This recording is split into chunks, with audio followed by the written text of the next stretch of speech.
Welcome back everyone to another edition of Figures from the Attic. Today we're back and I'm going to show you something that I picked up from one of my favorite online stores, that being eBay. Why is it my favorite? Well, you can basically buy anything that you want from that store.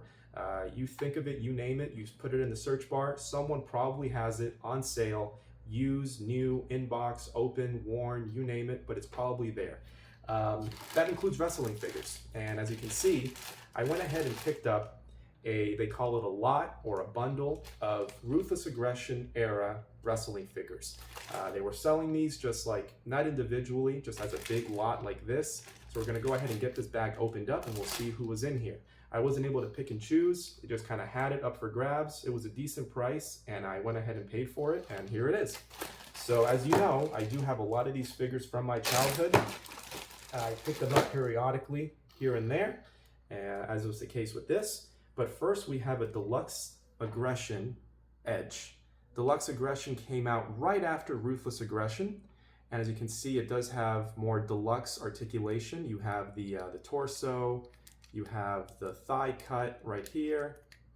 And just in general, they're bigger figures. They're a little more modern. I was never really a fan of these, but I don't mind having them in my collection because I don't have very many. So if I can throw in a couple here and there for a good price, I'm open to it.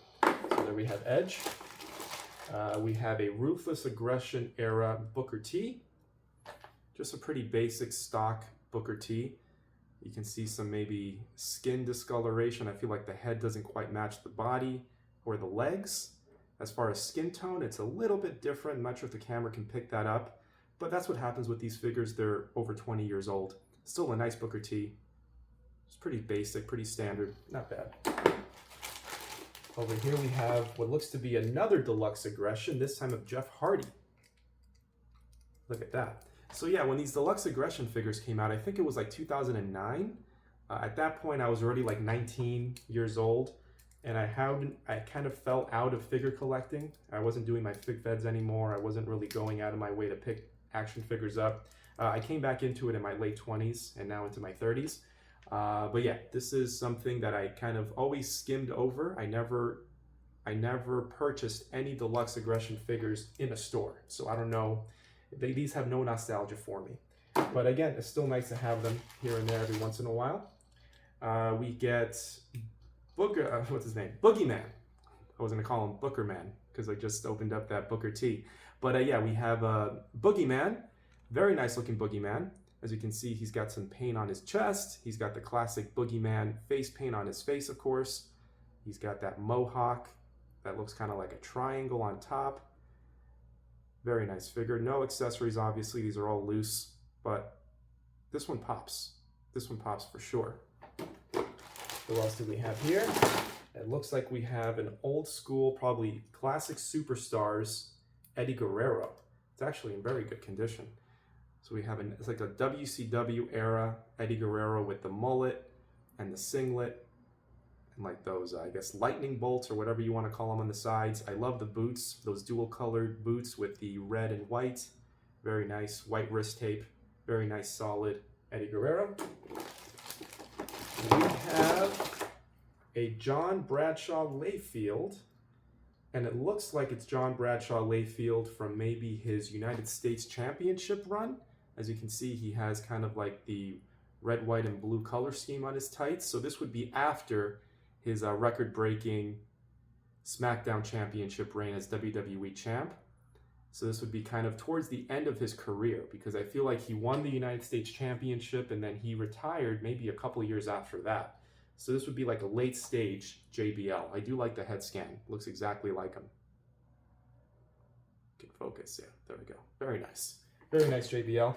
One thing I will mention, none of these have knee pads or elbow pads.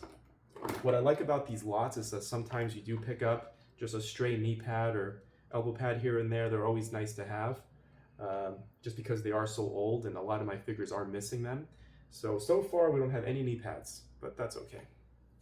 Here we have a Joey Mercury. I actually have this one already, so this is a duplicate. We'll see what I end up doing with it, but I've always liked this Joey Mercury. I feel like the head sculpt is very, very accurate. Looks just like him.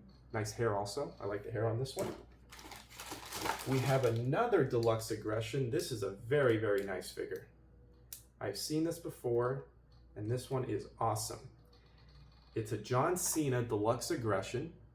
It looks like he has a black eye. And he has the word life right on his knuckles. There aren't too many figures that have the word life bracelets or like knuckle bracelets on his knuckles. So that's a pretty cool addition. Are there others? Are there any Ruthless Aggression style figure, John Cena figures that have those knuckle, like brass knuckles, whatever you want to call them, with the word life? Off the top of my head, I can't think. So if you guys know of it, let me know. But there he is right there. Very nice John Cena. We have, it looks like maybe an Evolution era Triple H wearing his merch shirt. That's interesting. Nothing on the trunks, just plain black, like Stone Cold Steve Austin trunks. But you do get the nice merch shirt with the skull with the long red hair and the Triple H logo on the back. They reuse this head sculpt I don't know how many times. I have at least 5 Triple H figures in my childhood collection with the same exact head sculpt. I never liked the clean-shaven look on Triple H in this era. I always felt he looked better with like the 5 o'clock shadow or those mutton chops like a Motorhead. So this was not my favorite head sculpt, even though I do have a lot of figures with it. But another one to add to the collection. And last but not least, we have Batista. And this Batista comes with white knee pads. I don't have very many white knee pads, so that's pretty cool. I love the silver tights, the animal with the logo, the silver boots. Very, very nice figure. The tattoos are all there. The nice pops of color. And this is another head sculpt that Jakks used and reused hundreds, well not hundreds, but tens of times. There are a lot of Batista figures with the same exact head sculpt. But I forget the exact price that I paid for these, but it wasn't more than maybe 25, 30 bucks, so I think that's a steal. Look at these guys right there. All great addition to my figure collection. As always, I appreciate you watching, and stay tuned for more.